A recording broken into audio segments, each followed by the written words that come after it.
Sean, this is another year here. What's been the best part about coming here? Well, I think anytime you change the routine up,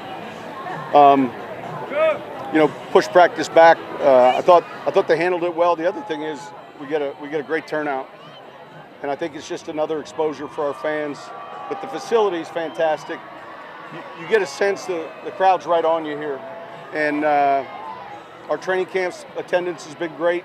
But I think this every year is a real good change up. I think it's good for the fans and for us.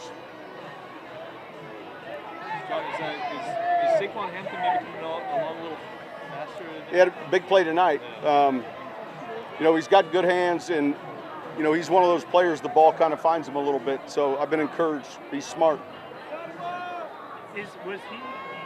I know we talked a little about it in the draft, but was he particularly a special team standout, or that was an added? Well, I think when you read a vision for a player, you feel like he's developing safety and a guy that we feel confident that's going to be able to come in and help right away. So you're trying to read the vision in year one. And that doesn't take anything away from him defensively, but it's just as you look at a rookie making the roster and then what he can do in the first part of the season, that was the early vision. Sean, how big a chance do you feel like Kamara could join a rare group and be a 1,000-yard receiver and a 1,000-yard rusher in the same year? Well, look, I think he's got that flexibility in his game. I think he excels at a lot of things. He's got really, really good balance, and he's strong on his feet. So, a lot of it just depends on, each week, where we see him and how we see him involved. And the sum total still, it starts with winning.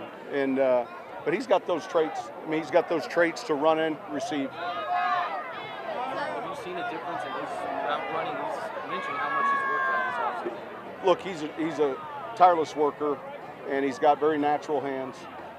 So he gives you a lot of flexibility when you're putting him into the passing game. He can be out in space in empty sets. He can come back in. Those are all real good traits for his position.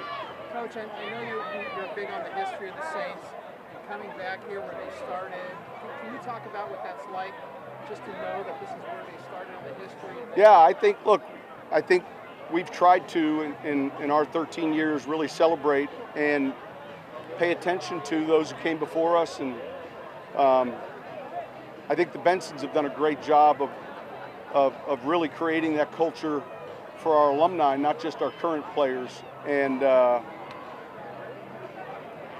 so there's a number of reasons it makes sense to be back here. Is it that day today for some guys and yesterday too? What's your thought process into the timing of which guys get a vet day this day versus? Well, we kind of map it out prior to training camp, and we look at peak loads, and then we look at ramp up days, and then there's three different groups of players. So some might be on a vet day or kind of a wear and tear day, and others might not be. But it is laid out, discussed, and we actually meet on it before training camp begins.